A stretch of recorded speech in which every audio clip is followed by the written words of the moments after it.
So first of all, open this link. I will be providing this link in the description. Then you can scroll down and you can see download SSMS. So simply click in this.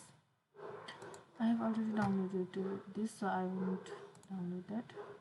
You can see I have already downloaded that. So after downloading that, you have to simply open up this window. Okay, then you can simply click next, install.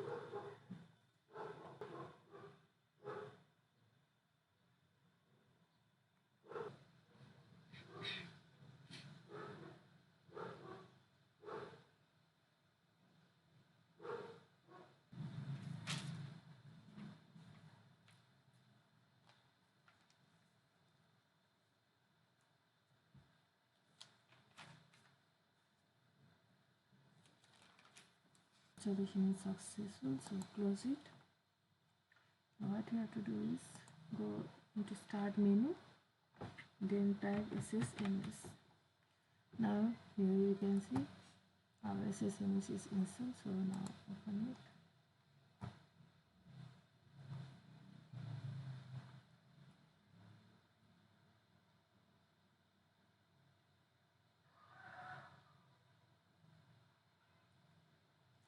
So you can see our SSMS is successfully installed.